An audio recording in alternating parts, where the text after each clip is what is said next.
Break के बाद अन्य महत्वपूर्ण खबरों की बात करें तो रक्षा मंत्री राजनाथ सिंह अमेरिका के 4 दिन के दौरे पर कल वॉशिंगटन पहुंचे। आज वे अमेरिका के रक्षा मंत्री लॉयड ऑस्टिन के साथ द्विपक्षीय मुलाकात करेंगे। दोनों नेता आपसी रक्षा सहयोग को मजबूत करने पर चर्चा करेंगे। इसके अलावा वे राष्ट्रीय सुरक्षा सलाहकार जैक सुलिवन से भी मुलाकात करेंगे। रक्षा मंत्री अमेरिका रक्षा उद्योग के साथ चल रहे और भविष्य के मुद्दों पर एक उच्च स्तरीय गोलमेज बैठक की भी अध्यक्षता करेंगे। रक्षा मंत्री का भारतीय समुदाय के साथ बातचीत करने का भी एक कार्यक्रम है। तो रक्षा मंत्री राजनाथ सिंह जो इस वक्त अमेरिका के दौरे पर हैं और हम जानते हैं कि भारत और अमेरिका के बीच रक्षा क्षेत्र में कई महत्वपूर्ण समझौते पहले से ही हो रहे हैं। 2+2 वार्ता भी होती है और ऐसे में इस दौरे के दौरान यही दोनों के बीच के रक्षा सुरक्षा संबंध और गहरे होंगे, इसी बात की उम्मीद की जा रही है।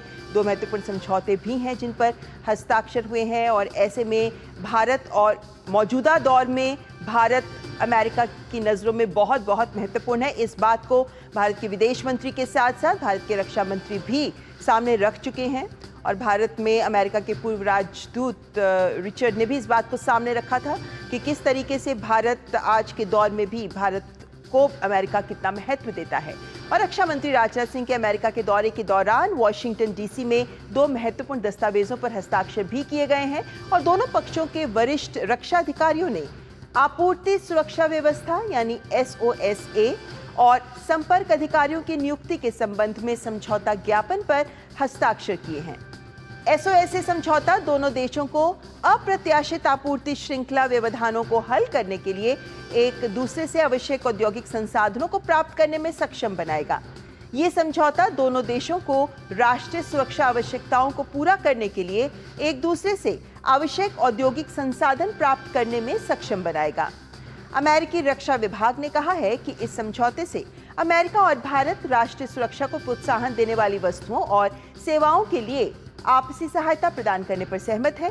भारत अमेरिका का 18वां SOSA भागीदार देश बन गया है।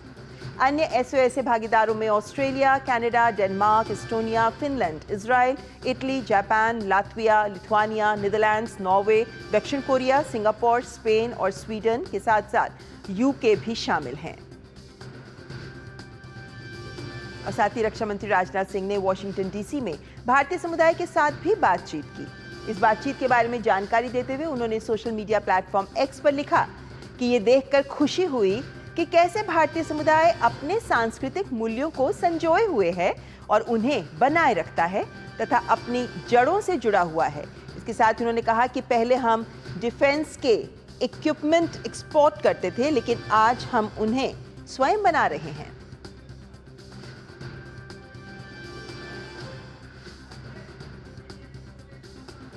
जितने भी डिफेंस इक्विपमेंट्स और डिफेंस रिलेटेड जितने भी आइटम्स हुआ करते थे तो हम लोग दुनिया के दूसरे देशों से इंपोर्ट करते थे। इंडियन डायस्पोरा के मेरे बहनों भाइयों, मैं आपको कहना चाहता हूँ, जिसमें हमारी गवर्नमेंट बनी थी उस समय भारत का डिफेंस रिलेटेड आइटम्स का जो एक्सपोर्ट होता था वो 600 करोड़ होता था। आज 10 वर्षों के अंदर हम मोर देन 21,000 करोड़ तो कहते हैं, लेकिन मैं जानता हूं 23,000 करोड़ पहुंच गया।